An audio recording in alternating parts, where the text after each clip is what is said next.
call a book club that's been stuck on the same book for years? What? Church. That's fine. That's pretty funny. I was quite Much better than what my next one's going to be. Come on. What do you call a book club? We're just going to watch it over and over again. Welcome to Book Club. Oh, this is my Florida man behavior. That is me with a lampshade on my head taking headshots. Yeah. Yep. I've been mature my whole life.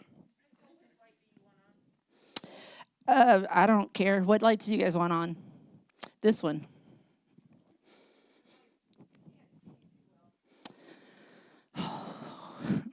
Look, a straight man built this place, so I don't know where any of the light switch. Speaking of straight men and their behavior, I had to kiss my wife and apologize to her because last night what I had said was, fat people are still beautiful. Yep, I said that to my wife and made her cry. And then we got in another fight today. So I'm really killing it with the straight white guy energy. Sorry, I'm trying to get my message pulled up. Here we go. Okay. So I am Nicole, obviously. You know that. Is there anybody new here tonight? Hey, my mom's here. Didn't you send a text that said you weren't coming? No, I saw that she had a paper to work on. Usually when she says she has a paper to work on, she's not coming to church. But I'm glad you're here, Mama. She did. Was it Mother's Day? Is that what it was? It wasn't Mother's Day. We wore purple. On Mother's Day, we wore purple. So I spent a lot of time while I'm preparing for sermons through the week thinking about my sermon. And it sounds like a lot more profound than it really is. It's actually me just existing in a world doing what I call productive procrastination. And so it's essentially me washing the dishes while I think about my sermon, folding laundry while I think about, good things to put in my sermon. Do those things ever make it into my sermon? Almost never.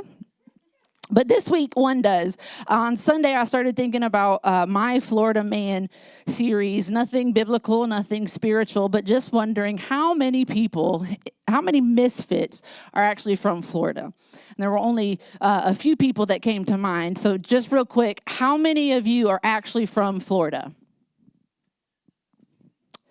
So it was Mike and the Leotes, and which really tracks if you know either that family or Mike. And the whole Leote clan is Florida natives. Carly is probably the only exception because, 3 weeks? But basically, infancy to adulthood, you're a Floridian. And I don't know if you've gotten to know the Leotes yet. But if you can slow them down long enough to make them make eye contact with you and pin them into a conversation, it's worth it. It's worth it because if nothing else, they are people that you want on your side in an apocalypse of any kind, zombie or otherwise. So probably within the next year or so, we're going to be headed out to Carly and Dominic's. But most people, what I've learned in healthcare is that most people are either from New Jersey or Ohio. Nobody's really from Florida except some people. But the Leotes they're just wonderfully weird people. And when I asked her on Sunday, I said, are you all from Florida? She didn't just say yes. She wrote me back with text after text, like rapid fire text of all of the Florida man behavior that her and her husband have participated in living in Florida for 30, 40 plus years. And she even hit me with if you're from Fort Myers, there's two things that you brag about. One, being born at Lee Memorial Hospital, which that was one of the first things Carly said to me. Dom was born at Lee Memorial, which they're tearing down, by the way, because it's so old and decrepit, they can't do anything with it. Like, they're building a new hospital because they're like, we just need to tear it down. And then that's the other thing is if you call FSW Edison College, that really proves that you're like an OG from Fort Myers. Last week, David opened up our series, our Florida Man series, with Peter, who he called the poster child for Florida man activity in the Bible, which tracks. He cuts off a man's ear with the concealed weapon he's carrying. He's a fisherman who owns a boat and not much else. So comfortable on the water, he walks on it. He swears his undying loyalty to Jesus, and then mere hours later, he denies even knowing him. And look, I don't know what else you need to know what a Florida man is, but those are three things that really hit home. And David explained to us what a Florida man is. And so this week, I went to the ultimate source for definitions and word study, Urban Dictionary. Look, and Urban Dictionary had a lot of Florida man definitions. I encourage you to take some time, look those up, because some of them Carly said you can't read that in church, and I was like, fair enough. But this is one that stuck out to me. It said, the stupidest thing on earth. You don't want to mess with him, as he might attack you with fried chicken or catfish. His fuel is Bud Light and methamphetamine. They love playing sports with gators and using fish as baseball bats. Nothing can stop a Florida man except another Florida man. And while this is just a mild exaggeration, there was another definition on Urban Dictionary that stuck out to me, is just a person who is weird and or does weird things.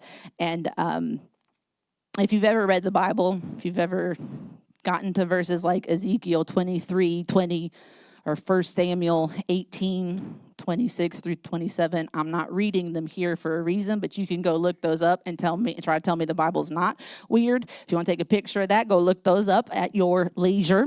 The Bible is weird.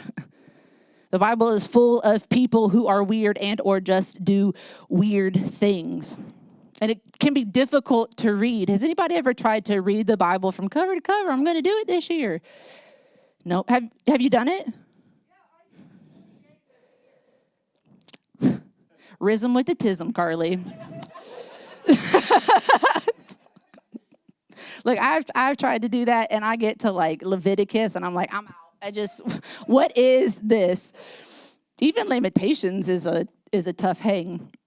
But it doesn't always read like an uplifting devotional. It's not littered with psalms and encouragements. It reads kind of more like a true crime, political scandal, mystical fantasy, and just, a little bit of gore mixed in there to satisfy everybody.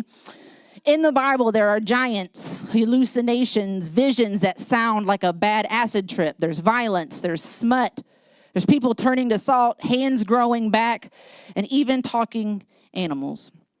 And so beyond making fun of Floridians in this series, which we're going to do, love you guys, but we're going to do it. And Mike also hit me with, I was born in the Bradenton Hospital, whatever it is. He was like that. I was like, I don't know if anybody in Florida or anybody outside of Florida, says where they're from by saying where they were born. I don't even know the hospital that I was born. Anyways, sorry. Sorry, I didn't take my second dose of Adderall, So beyond making fun of native Floridas, this series is designed to teach us about some of the weirder stories in the Bible, the stories that don't always take center stage, that people kind of brush over, like one of my favorites, Ehud, who was a left-handed man who assassinates a king.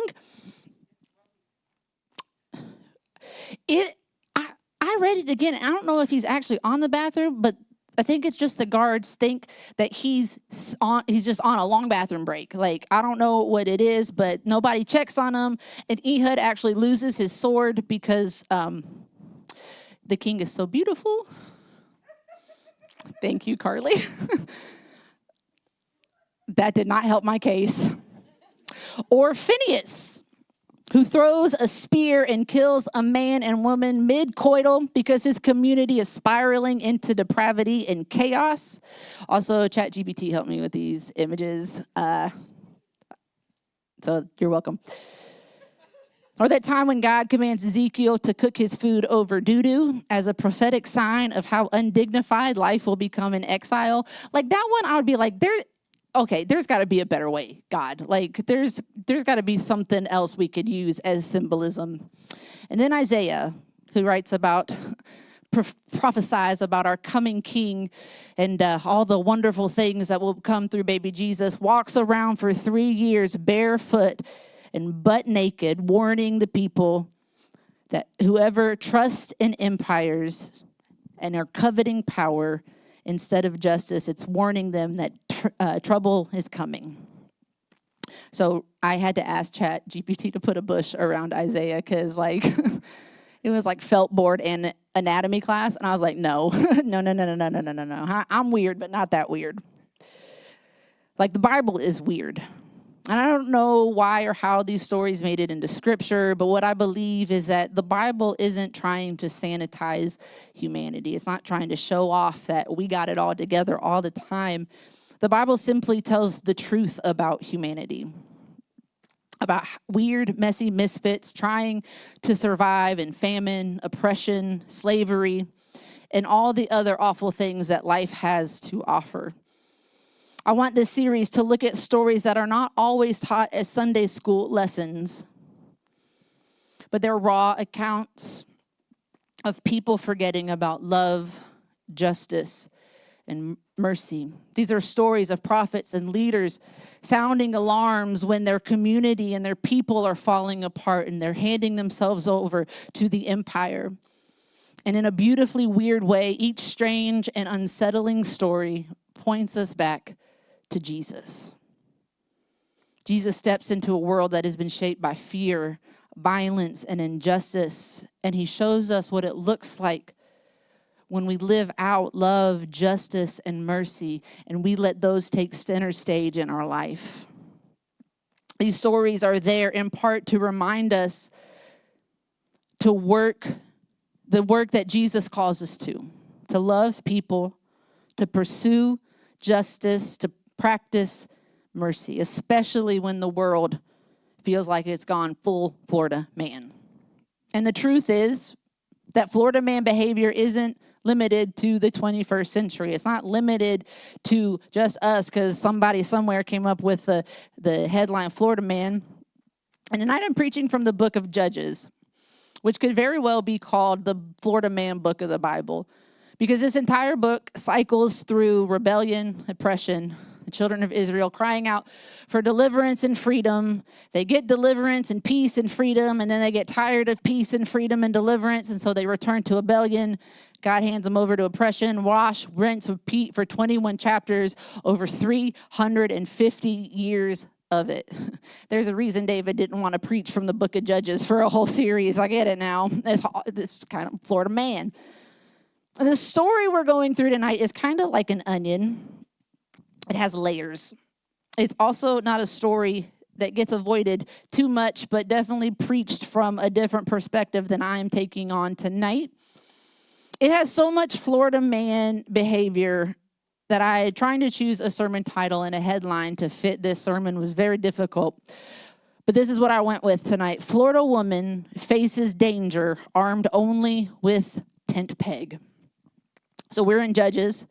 Remember the cycle: rebellion, oppression, deliverance, peace, tired of peace, rebellion, oppression, so on and so forth. We get an idea of how bad it is when our story is taking place in Judges 5. It says, in the days of Shamgar, son of Aneth, and in the days of Yael, people avoided the main roads, and travelers stayed on winding pathways. There were few people left in the villages of Israel until Deborah arose as a mother of Israel. These verses tell us that Israel is living in fear. They're avoiding main roads and public places. And we learn in the Judges 4 that they're being ruled and oppressed by a tyrannical Canaanite king. And a man named Sisera was the commander of this army. And in chapter 4, we learn all of that, and then we meet Deborah. She is a woman, she is a prophet, she is a judge. Since Israel didn't have kings at this time, they came later because they kept whining about wanting a king. Judges were the recognized authority over Israel. I've said it before, and I'll say it every time we read a woman's name in the Bible. When somebody gets named in the Bible, it's important. If a woman gets a name, it's really, really important. And so Deborah is a very important woman. She's a judge, she's a prophet, and she calls in a man named Barak. And as a prophet of God, as a mouthpiece of God, Deborah tells him what God has told her. Judges 4:6-7. She said to him, "This is what the Lord, the God of Israel, commands you. Call out 10,000 warriors from the tribes of Naphtali and Zebulun at Mount Tabor, and I will call out Sisera,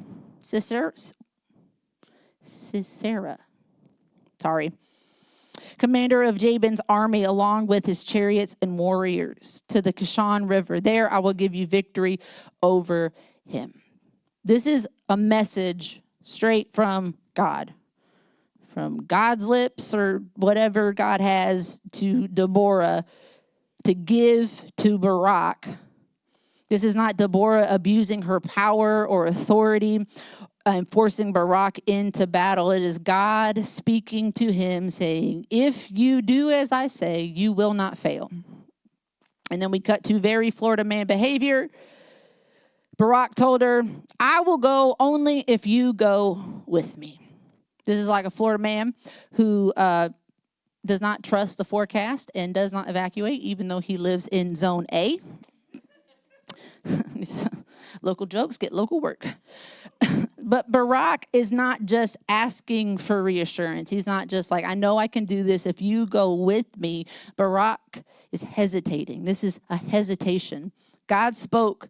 The command was clear, but Barak's fear and hesitation increased danger for all of Israel. He asked Deborah to go with him. And I want to talk about Deborah for just a little bit. Remember, she's a judge and a prophet. She's the only person in Judges who is described as being both a prophet and a judge. And she's the only female judge in the entire book. And what this is meant to tell the reader, having all of this information, is that she's not only a recognized authority over the people of Israel, is that as a prophet, she hears directly from God. She delivers messages directly from God to the children of Israel. She is a woman in a place of authority, getting messages straight from God. And that's what she's doing when she speaks with Barak. And one little thing I want to touch on is out of her descriptors in Judges 4, she's being described as the wife of Lapidoth. And here's a fun fact that you might not know, is that Lapidoth is not her husband. Nobody gasped. I really thought that was going to get like a, but that's okay. And what this is translated more accurately is woman of fire. So describing her as a wife of Lapidoth is not connecting her to a man, which at this time, every woman needed a connection and a tie to a man to survive. But here we're writing about a woman who needs no tie to a man. I'm not saying Deborah wasn't married because the text doesn't give us enough information to say one way or the other. But what we take away from this is that the author, the language he uses, is that we are introduced to a woman in Scripture. We are introduced to Deborah without anchoring her value and authority to a man. She's not in the position that she's in because her dad was a judge. She was put in the position because of who she was. She has agency and autonomy, and she's being described as a woman of fire. And what the author is trying to communicate is that she is a woman with clarity, intensity, and courage. She is not saying she's the wife of Lapidoth and that is her husband. The author of Judges is telling us that this woman is a badass. Her leadership was steady and refined. She didn't just start wars when she got her period because she was a hormonal mess. And because she was so steady and refined, that's why I think Barak was like, you're coming with me, right? And I love her response. Any mother knows that they've responded to questions like this. She said, of course I'll go with you. But understand that with an attitude like that, there will be no glory in it for you. And God will use a woman's hand to take care of Sisera. big mom energy, just, fine, I'll go, but you don't get a treat. We're not stopping for ice cream on the way back. No, you don't get a Jolly Rancher. But this is not aggravation or annoyance as it is sometimes as a parent or a spouse. Sorry, babe. It's faithful leadership. Deborah is being loud and clear, and that clarity came from listening to God. She didn't step back when men got uncomfortable or scared. She took one more step forward because God had spoken. And when she says God will use a woman's hand to take care of Sisera, she's not demanding recognition. She's not hoarding power.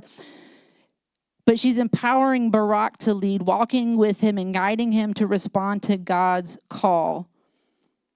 But she is not saying God will use my hand. Deborah's not talking about herself. While she is hardcore and a badass, she's not our Florida woman. Oh, sorry. Oh my God, I'm so sorry. Sorry. So with Deborah by his side, Barak mobilizes his army, and we get to Judges 4, verse 15. And it said, when Barak attacked, the Lord threw Sisera and all of his chariots and warriors into a panic. Sisera leaped down from his chariot and escaped on foot. As Sisera is running, he seeks refuge in the tent of a woman named Yael. She is the wife of Heber, a Kenite, which here we have a woman being attached to a man because that is where her value and worth is found. And it's her connection to this man that makes Sisera believe he will be safe because Heber, what an awful name. Like, he deserved it. Heber has an alliance with the Canaanite king. And because of this alliance, Sisera believes that he will be safe in their tent. He believes this is an ally, that he'll have safety and protection. And we see in Judges 4, verse 18, Yael went to meet Sisera and said to him, "Come into my tent, sir. Come in. Don't be afraid." So he went into her tent, and she covered him with a blanket. "Please give me some water," he said. "I'm thirsty." So she gave him some milk from a leather bag and covered him again. "Stand at the door of the tent," he told her. "If anybody comes and asks you if there is anyone in here, say no." But when Sisera fell asleep from exhaustion, Yael quietly crept up to him with a hammer and a tent peg in her hand. Then she drove the tent peg through his temple and into the ground, and so he died. Yeah, this is not this is not one that gets taught in Sunday school, because how do you put that on a felt board? I don't know. And Yael's motives are never really explained, but what we do know and what we can pick up from history is that Sisera was a commander of a tyrannical king's army. This army, this king, they brutally oppressed Israel, treated women and the vulnerable people as spoils of war. And just because there is an alliance between Yael's husband and the Canaanite king does not mean that Yael was safe from that abuse, was not safe from that violence. In this world, power went unchecked and abuse was always assumed. And we're never given a list of Sisera's crimes, but Judges 5 links his army with violence taking place in Israel, with plunder and abuse of women. In Judges 5:30, it said, "They must be dividing the captured plunder, with a woman or two for every man." And so Yael acts decisively. While it is very, very brutal, what Yael does ends the ongoing violence. But she wasn't in the army. She wasn't a prominent or powerful woman. She was just a woman. A woman using the resources and the tools available to her, which was hospitality, milk, and camping tools. And armed only with these tools, she subverts an oppressor who was known to violate the vulnerable, to violate women, to abuse women, was stopped at the hands of a woman. Yael ends the injustice decisively, not politely. It's easy to hesitate or to confront abuse or injustice because it can be dangerous. It can be very, very messy, or you feel too angry to be productive. Scripture does not tell us explicitly that Yael is angry, but I'm going off of context clues that she drove a stake through a man's head because she was a little bit mad.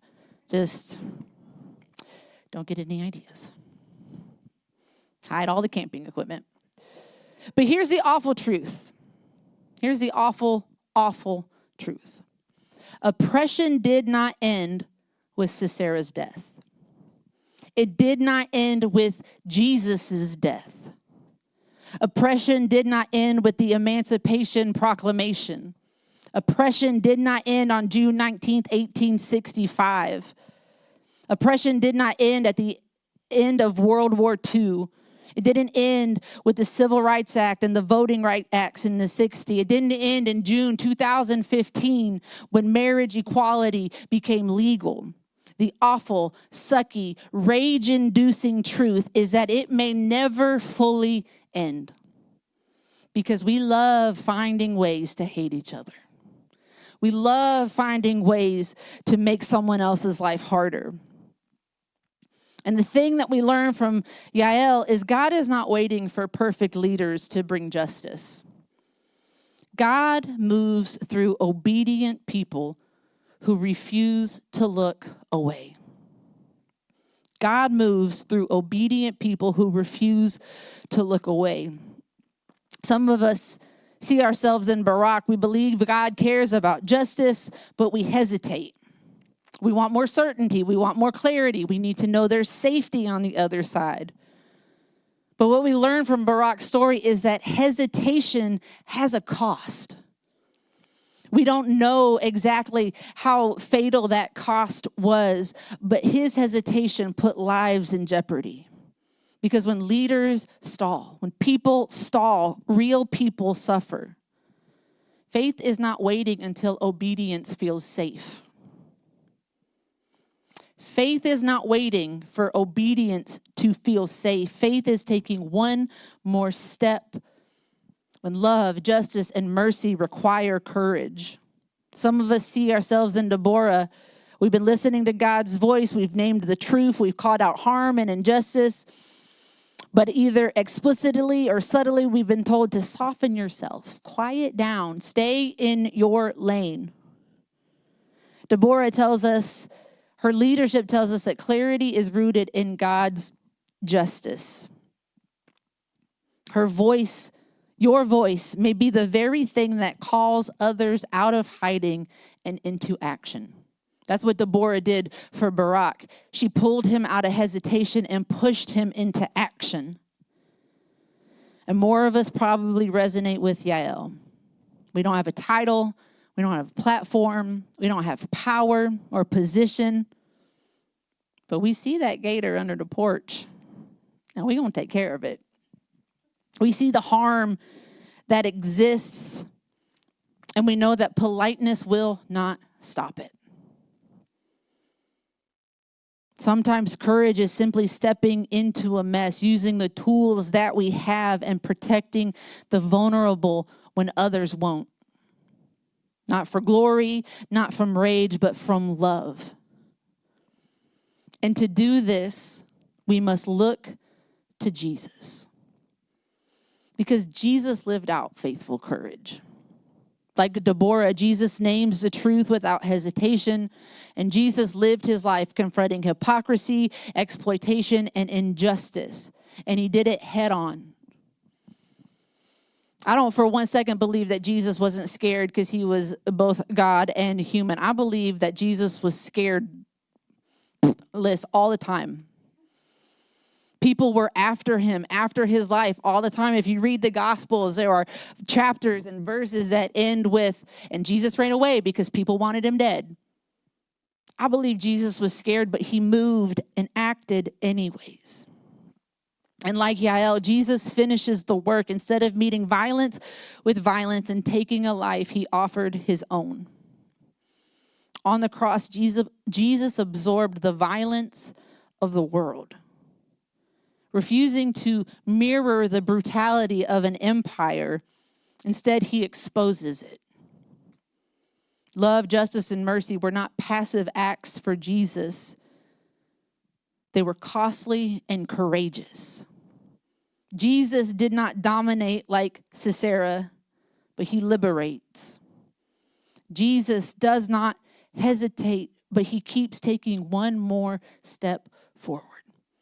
Like David talked about last week, Peter tried to give him an out, cutting a man's ear off, and he was like, don't you know I have to do what I have to do? Scared. If you read that story, Jesus was scared. I don't know which one, but one of the accounts says that he was sweating blood. Look, I've ran an Ironman. I've sweated bad. I've never sweat blood. I also stay hydrated, but I'm not trying. Anyways, God. This is my toxic trait. I get really Pentecostal and get preaching, and then I just chase a rabbit, and here we are.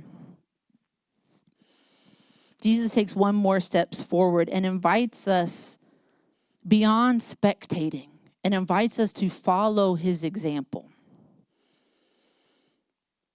Carly's going to come up in a moment to do communion.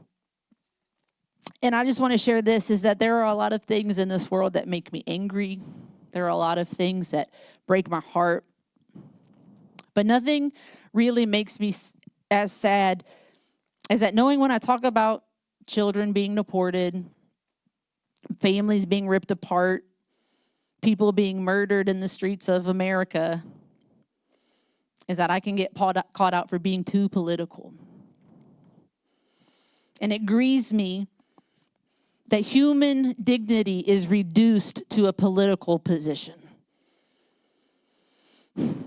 Because it's hard to separate our faith and our basic human decency and politics in a world that politicizes compassion. You want to give hungry people food, you're a socialist. You want gay people to be able to get married, you're the devil. Like, it's just, we've crossed a line, and we are living in a time where we got to uncross it. And I want to remind you before we do communion is that Jesus was not executed by religious leaders that sat around saying that we've got to arrest him and execute him so that the prophecies are fulfilled.